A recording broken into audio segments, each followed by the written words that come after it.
This incident occurred just this past summer. My closest companion, Jonah, and I are both attending college and share a love for the outdoors. We often engage in hiking and occasional camping whenever the opportunity arises. So, when the summer break arrived, we decided to embark on a camping trip near a lake a couple of hours away from us. While we couldn't claim to be camping experts, we certainly weren't clueless either. We were well prepared and conscious of safety measures, ensuring that our camping stays did not exceed what we considered safe. Our plan was to spend 2 full nights in the great outdoors. Setting out on the trail one morning, we anticipated a timely arrival. However, the hike took a bit longer than expected, and we reached the lake around midday. The lake, known for its vast size, had numerous trails leading to it, offering plenty of camping spots. It seemed improbable that we would encounter other campers. Avoiding interactions with fellow campers, we were pleased to find the area deserted upon our arrival. During the initial hour, we relaxed by the lakeside, recuperating from the lengthy hike. Following this, we pitched our tents in the tree line just beyond the beach. As the sun began to set, Jonah started a fire, and I ventured out to gather more dry sticks.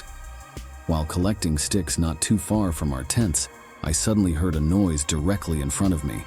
Glancing ahead in the dimming light, I discerned movement in the woods. After observing for a few moments, I confirmed the presence of a person walking through the woods.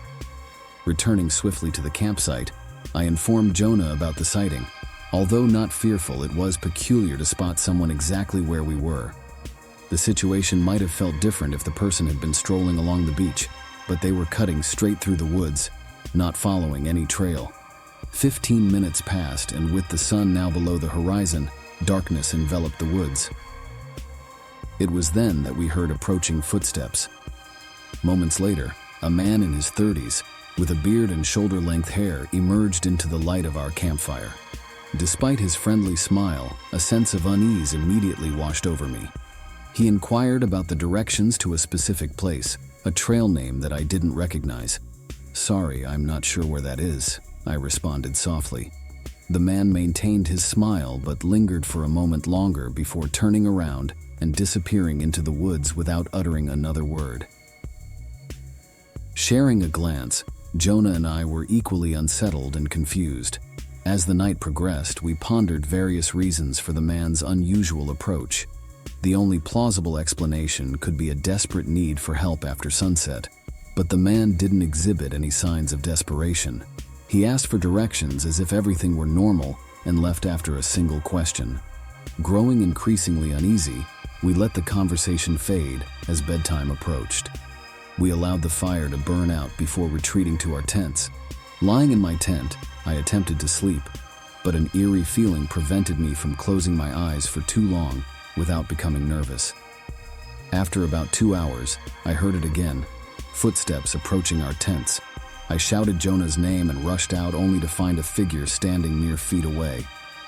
Seconds later, they turned and vanished into the darkness of the woods. Jonah emerged just in time to hear the footsteps recede. He confirmed his suspicion that something was amiss. We decided to pack up that night and, fatigued, waited for dawn to make our way out of the woods.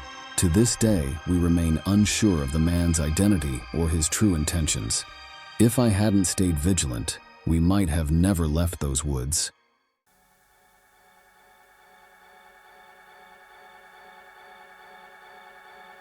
I reside near the Rocky Mountains in the Northwest, and although I don't camp as frequently in my older age, I venture out about once a year.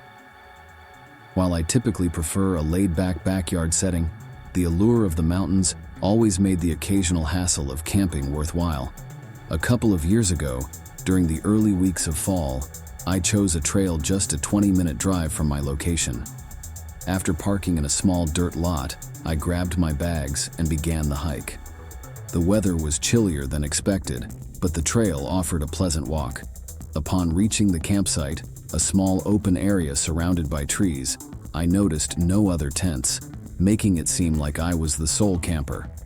With the sun still high, I took a short break before heading down a thin side path leading to a mountain overlook I had seen online. The view was captivating, and I spent about half an hour enjoying the serene landscape. It appeared untouched, fitting for the cooling weather.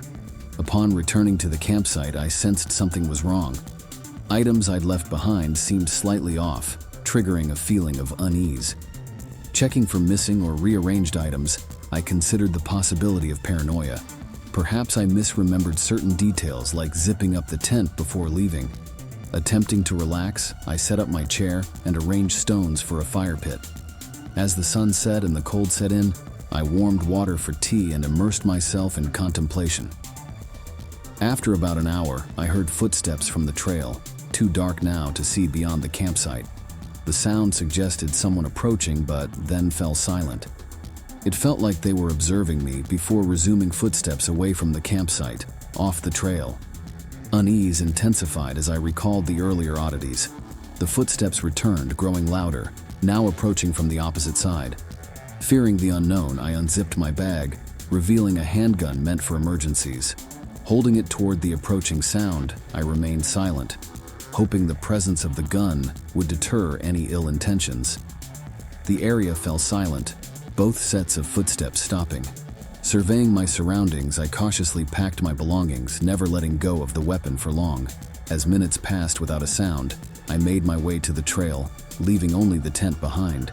Despite my apprehension, they didn't follow, allowing me to reach my car safely. In summary, the police proved futile in this situation. The unidentified individuals never revealed themselves or took any overt action, leaving little evidence for law enforcement to act upon. While it was clear they harbored sinister intentions, the lack of concrete evidence left me wary. After this encounter and witnessing similar incidents among others, I doubt I'll venture into the mountains alone again.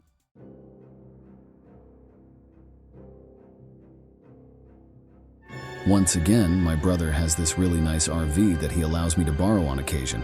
We live just 15 minutes apart in a state known for camping, hiking, and various outdoor activities. Last fall, I asked if I could use his RV to go camping near a small fishing pond. The weather was turning too cold for comfortable tent camping, making the RV the perfect choice. I simply wanted to spend a few days fishing by myself. I picked up the RV, drove it down to the pond, even though the trail wasn't ideal for driving, being narrow and made of dirt. Usually I'd see tire marks, indicating that others did the same. However, this time, the trail was empty, and when I reached the pond, there was no one else around. I parked on the side, got everything ready, and went fishing right away, enjoying the solitude until 5 p.m. As I started cleaning up, a pickup truck pulled in from the trail. It was an older, rusty truck, no camper attached, just the truck with tinted windows. I assumed they were using it to sleep in, a not uncommon practice. They parked on the other side of the field, turned off their headlights, and stayed inside. I finished packing and went inside the RV for the night. Despite considering introducing myself, the truck remained, and I went to bed, falling asleep by 8 p.m. At some point during the night, I briefly woke up after hearing a car door open and close. Peeking out the window, I saw nothing and went back to sleep. In the morning, I made breakfast and returned to fish, but the truck remained in the exact spot. It seemed they hadn't moved at all. I fished for over 3 hours, growing increasingly uneasy, feeling like they might be watching me from inside the truck. Unable to shake the feeling, I spent the rest of the day inside the RV, checking for any change in the truck from the windows. Around 7 p.m., the truck's engine started. I watched as it pulled around, blocking the trail. A man hastily stepped out, grabbed something from the back, and faced the RV. Panicking, I locked the door as the man tried aggressively to pry it open. Confused and frightened, I ran to the driver's seat, started the RV, and approached their truck. The man, attempting to get back in, failed as the truck slid off the trail, creating an escape route for me. I drove away without looking back until I was on the road. It took me a little while before I called the police to report the incident. Unfortunately, by the time they arrived, the truck and the man were gone. I can't say for sure what the man intended to do. The obvious assumption is robbery, but the prolonged surveillance and elaborate setup felt like he was gauging if I was alone, hinting at potentially darker intentions. If things had gone differently, I might not have been seen again after that night.